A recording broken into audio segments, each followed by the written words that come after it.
Do you trust yourself? I mean, like, really trust yourself? Even in those moments where you're crying, you're sad, you're angry, you're dealing with emotions that are difficult to handle, what brings you back to center? Who brings you back to center? Yourself. It is you that's bringing yourself back to center. It is you that is self-soothing. So before we get into this podcast episode, I want to assure you that you are powerful. Your awareness or a lack thereof awareness can either make or break you. If you were hanging off of a cliff, would you have the strength to pull yourself up and get back on the cliff? Or would you let go and let yourself fall? Bestie, building trust with yourself is not optional. Becoming a stronger person is not optional. It's necessary for when you put yourself in a situation where you're hanging off a cliff, or when someone else puts you in a situation where you're hanging off of a cliff. This is the Improvement for Imbeciles podcast, okay? This is where I share ways in which I'm getting my shit together so that you can get your shit together. So I get it. Truly, which is why in today's video, we're going to be talking about how to build trust with yourself in the right way. In order to trust someone, you must know that they are a person worth trusting. You must know their character. The first thing you must do in order to actually get to know yourself is to learn about yourself every single day. The Better Everyday Workbook is a great way to do that this 2024. It's essentially a yearly shadow work journal, and I know with all of these shadow work journals out, there's like 20 questions and then a lot of different pages that just keeps going over shadow work. I really like this book because it gets straight to the point and it's just all of these different prompts. The prompt of today was, what parts of your life do you avoid reflecting on and why? That actually goes into trust too. If you avoid reflecting on yourself, how are you able to trust yourself? And if you're interested in one of these, go check the link in the description. I'd really appreciate it. I also genuinely enjoy what this company is doing. So Better Everyday Workbook. Ew, mine's a little gross. Don't look at that, but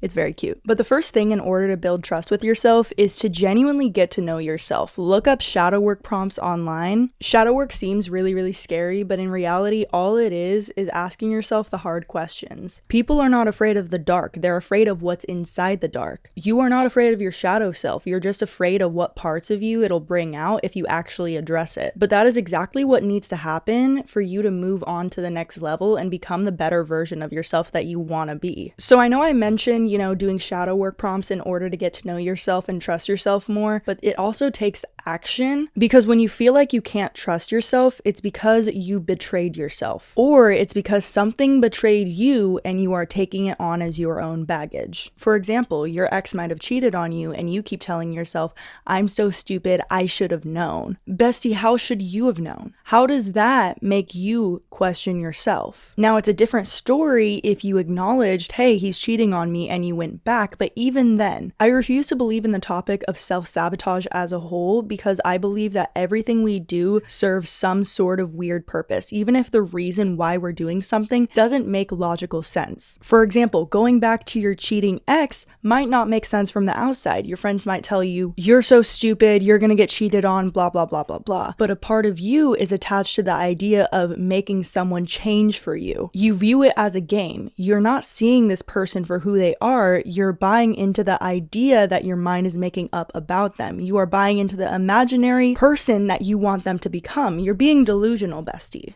I already told you about this. I talked about this in my Crush is a Lack of Information video. You are being delusional about who someone is. Are you believing someone's actions, or are you believing what you wish their actions were? You need to ask yourself these questions, because this is how you build trust with yourself. When you're doing something and your actions are not necessarily based on logic, it's not because they're illogical, it's because there's something that's keeping you in a cycle of sabotage. You might be prioritizing security because you believe that you cannot give yourself security. This person, this situation is just a reflection of what you need to work on within yourself. So there also comes a point where you need to tell yourself, I'm not going to allow you to do this thing that you want to do because I know it's going to hurt you. I saw this poem on Pinterest once, and I don't remember the exact person who wrote it, so if you know, please comment it. She was talking about how her dog looks at her very disappointed when she doesn't give him chocolate. She goes on to say that the universe will withhold things things that you think you want because it knows that you're not ready for it. It knows that there's something better coming along. It knows that this thing that you want in your life so desperately is actually going to cause your demise. And so just as you as a dog owner is withholding chocolate from your dog who just thinks it's another treat and wants to eat it, you're still keeping its best interest in mind. And so learning how to trust yourself is sometimes convincing yourself that it's not that you're unworthy, that you weren't able to attract this thing in your life. It's that you are worthy of something better and that everything happens for a reason. And sometimes you really just have to trust that you were meant to see this thing. You are meant to go through this thing in order to make yourself more empathetic or learn something about yourself or be able to share certain wisdom to other people. And use nuance with that, because sometimes there are things that happen in life that nobody deserves and you cannot blame that on some divine, oh, this was meant to happen to you. Sometimes things happen and it just sucks and it messes up your trust with yourself, because you're blaming yourself for something that was never your fault. If you're listening to this and you are blaming yourself for something that was never your fault, I see you and I hear you, but this thing that happened to you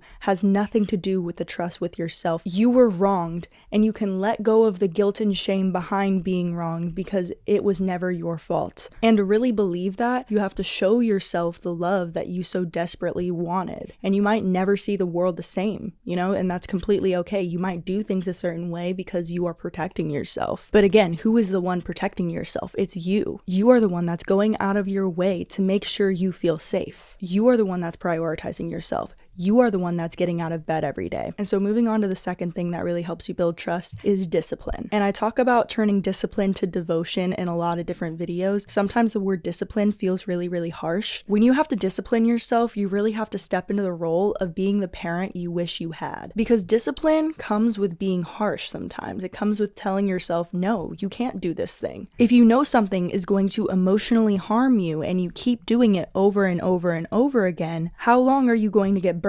You can't heal from a burn if you keep touching the stove. It's either let go or get dragged. Cause I promise you, baby, it'll drag you. It will drag you so hard that you won't even know what happened. I'm not gonna go too deep into discipline because I have other videos for that, but being able to discipline yourself and hold yourself to things gives you a level of confidence within yourself because you know that you can get it done. If you keep making yourself goals and you never meet them, you can easily get discouraged and feel like you don't trust yourself. And that's because you don't trust yourself. You don't have anything to prove that you can do it. You need to identify what you did to betray yourself in order to get yourself to the point where you can trust yourself again. And you guys can call me crazy for this, but I think we're not meant to trust ourselves at some points in our life. Like, we're meant to be insecure. We're meant to not feel worthy. We're meant to feel these things in order to remind ourselves why we need to be devoted to ourselves. We remember what it's like to not trust ourselves. We remember what it's like to feel depressed, to not have confidence. When you have that foundation of knowing what it's like to feel that way, you're less likely to lose the confidence and it's less likely to be fake. So if you're at a point with yourself where you don't feel like you trust yourself, trust that it's meant to happen that way. You are meant to go through a period where you doubt yourself because you're meant to prove yourself to yourself. You are meant to have that connection with yourself, and if you don't foster that connection, you'll lose it. I'll reiterate, if you don't pour into the connection you have with yourself, you'll lose the connection you have with yourself. You won't be able to maintain it. It's like that person that you keep saying you'll hang out with and you never hang out with them. Which brings me into my next point. You must spend time alone in order to trust yourself. Being alone is not an option. It's a necessity. You have to be alone in order to trust yourself, because if you're constantly filling the void with other people, are you trusting in yourself or are you trusting in the validation you get from being what other people want you to be? Are you trusting in yourself? Are you trusting in the idea that other people want you to be? Are you trying to fit yourself in all of these different boxes because you don't know how to love yourself? You're not being honest with a part of yourself, and that comes with knowing yourself. See, if you know yourself and you go, I know who I am, you're not gonna be shifted when other people say, hey, I don't like you. The solution to your problem is not to change yourself to be liked by people who you don't even like. The solution is to say fuck those people and to turn your attention to people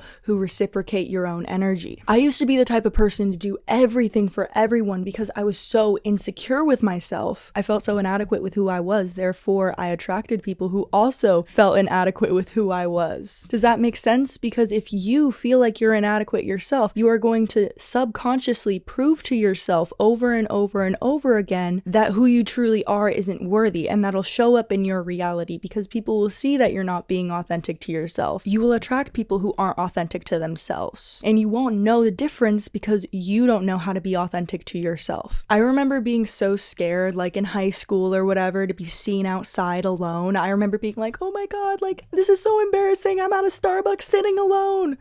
What? And I understand the social anxiety behind it. It's so normal to feel alienated when you are standing alone. And so for the people who are younger listening into this podcast, I want to validate that experience for you, and I want to say that you will make yourself stronger by learning how to stand alone. The reason I wasn't able to meet so many people in high school was because I was so insecure with myself, and I automatically assumed that people are judging me for being alone. Therefore, I'd rather just be to myself than to be rejected. But I'm gonna just tell you right now, bestie, you need to get rejected more. The way you learn how to trust yourself is you put yourself in situations where you're gonna be rejected. Because if you can handle rejection, you can trust yourself. My job is the epitome of rejection. I do door-to-door sales, so I essentially set appointments for people to get home consultations to do different home renovations. But the things I learned about rejection in just those couple months doing this, it's so important to be able to put yourself in situations where you're gonna be rejected,